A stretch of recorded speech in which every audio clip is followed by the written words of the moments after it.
राधे राधे। मैं दीदी नंदिनी जी श्रीधाम वृंदावन से। आशा है कि आप सभी लोग स्वस्थ होंगे, खुशी होंगे और आनंदमय जीवन व्यतीत कर रहे हैं। आज एक ऐसे विषय पर हम आपसे चर्चा करेंगे कि जो आज के हमारे समाज में जो सबसे ज्यादा समस्या देखने को मिल रही, जो विवाहों में जो समस्या आ रही, शादी होने में जो समस्या आ रही है कि कुंडली में एक दोष होता है, मांगलिक दोष। व्यक्ति के जन्म कुंडली में जो मांगलिक दोष होता है उसका क्या निवारण है, क्या हम उसका उपाय कर सकते हैं, तो आज हम इस विषय पर चर्चा करेंगे। दीदी नंदिनी जी, आपको जय श्री कृष्ण। राधे राधे। राधे राधे, प्रणाम जी।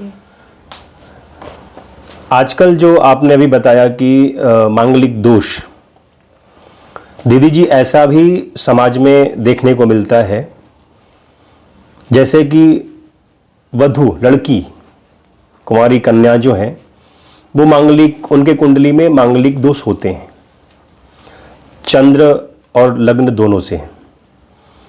तो उनके हिसाब से एक अच्छा वर प्राप्त नहीं हो पाता है। अगर लड़का मांगलिक मिल गया तो घर परिवार, माता पिता को समझ में नहीं आता है, व्यापार समझ में नहीं आता है, और जब तक समझ में नहीं आएगा तब तक एक माँ बाप अपने बेटी का कन्यादान कैसे कर सकता है। तो फिर वहाँ पर बहुत उदास हो जाते हैं कि आखिर हम मांगलिक लड़का कहाँ से ढूंढें। तो कृपया कर आपसे निवेदन है कि इसका निवारण बताएं। देखिए, मांगलिक दोष अगर चाहे वो लड़की की कुंडली में हो या लड़का की कुंडली में हो, उसका फल दोनों का एक जैसा ही बताया जाता है, समस्या वो एक ही जैसी है। उसका निवारण ये है कि जब लड़के की कुंडली में यदि मंगल दोष है तो पहले तो सबसे पहले आप किसी विद्वान ब्राह्मण से, जो अच्छे ज्योतिष के ज्ञाता हों, उनसे आप उस कुंडली को अच्छे से उनसे निष्कर्ष उसका निकाल लें, उसमें दिखा लें कि अगर वो किसी प्रकार से वो मंगल दोष कट तो नहीं रहा है जी। अगर उसके बाद भी कुंडली मंगली निकलती है जी, उनका कहना है कि कुंडली में मंगल दोष है जी, तो सीधी सी बात तो एक है कि अगर विवाह आप 29 साल के बाद कर रहे हैं जी, क्योंकि भृगु संहिता में और भी ज्योतिष की जातक तत्वम, इस प्रकार की 2-3 पुस्तकें हैं जिनमें ये बात स्पष्ट रूप से कही है कि 29 वर्ष के विवाह के बाद यदि आप कन्या का विवाह करते हैं तो उसमें मंगल दोष अपने आप खत्म हो जाता है, क्योंकि दोष की भी एक उम्र के साथ है, एक आयु के साथ है, सीमा होता है। हाँ जी। 29 वर्ष के बाद उसका प्रभाव खत्म हो जाता है जी। और आज के समाज में हम देखते हैं कि विवाहों की लगभग उम्र, चाहे लड़की हो या लड़का हो, एक उम्र जो है वो लगभग 25, 26, 27, बल्कि कह सकते हैं कि 30 से 32 साल के बाद भी विवाह हो रहे हैं जी। तो पहली बात तो ये कि अगर 29 वर्ष की कन्या हो चुकी है और उसकी कुंडली में यदि मंगल दोष है तो उसका तो प्रभाव अपने आप समाप्त हो गया जी। लेकिन अगर कन्या की आयु कम है जी। और हम विवाह करना चाहते हैं, हमें उसके उपयुक्त वर नहीं मिल पा रहा है जो मंगली हो, तो उसके लिए दूसरा उपाय ये है कि कर्मठ गुरु एक पुस्तक है, प्रमाणित पुस्तक है जी।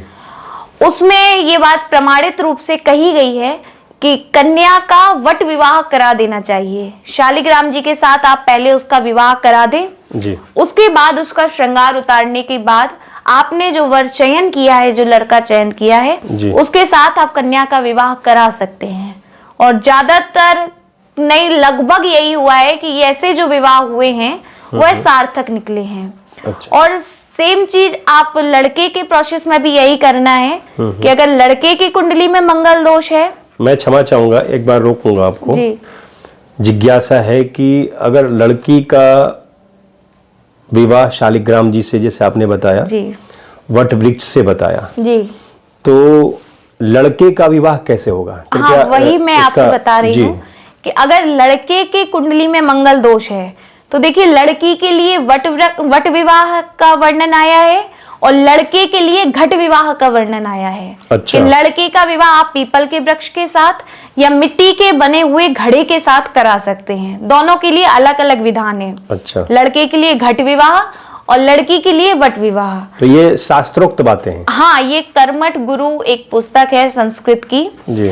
और ज्योतिष की प्रमाणित पुस्तक है, ऐसी नहीं, उसमें प्रमाण के साथ ये बात कही हुई है। तो ये बिल्कुल सही है, विद्वानों का मानना है, सर्वसम्मत बात है। पर आज के समय में जो सबसे ज्यादा देखने को है कि एक उम्र के बाद विवाह हो रहा है, तो उसमें ये मंगली दोष का अपने आप से, लेकिन कई भ्रांतियां भी हैं हमारे समाज में कि कई बार कुछ लोगों का कहना होता है कि 18 वर्ष के बाद या 24 वर्ष के बाद दोष कट रहा है या मांगलिक दोष कुछ आंशिक है। लेकिन एक जो 29 वर्ष की आयु का जो वर्णन है, 29 वर्ष के बाद मंगल का प्रभाव समाप्त हो जाता है। तो अगर 29 वर्ष की आयु के बाद आप विवाह कर रहे हैं, तो चाहे वह लड़की का विवाह हो या लड़के का, उसका मंगल दोष अपने आप प्रभावहीन हो चुका है। दीदी जी, जैसे कि कोई भी भक्त, कोई भी जिज्ञासु आपसे विस्तार पूर्वक बात करना चाहें तो कृपया करके आप आदेश करें, किस प्रकार से बात कर सकते हैं? जी बिल्कुल, अगर जो भी मुझसे इस चैनल के माध्यम से जो भी मेरी वीडियो देख पा रहे हैं, मुझे सुन पा रहे हैं, उनके मन में कोई जिज्ञासा, कोई इच्छा, कोई प्रश्न है मुझसे ज्योतिष को लेके, अपनी समस्याओं को लेके कुछ भी मुझसे पूछना चाहते हैं, वो इस वीडियो के आप स्क्रीन पर एक नंबर देख सकते हैं, नहीं तो इस वीडियो के डिस्क्रिप्शन में जाके आप फेसबुक आईडी, जीमेल पर या आप चैनल पे किसी भी सोशल प्लेटफॉर्म से मुझसे संपर्क कर सकते हैं, अपनी समस्या मुझसे पूछ सकते हैं। बहुत बहुत धन्यवाद दीदी जी, आपने इतना सुंदर मांगलिक विवाह के ऊपर आपने अपना उद्बोधन दिया, अपने वचन रखा, आपने अपनी बातों को रखा और शास्त्रोक्त बातें को रखा आपने। इसके लिए आपको बहुत बहुत धन्यवाद, आपका आभार। जय श्री राम। राधे राधे।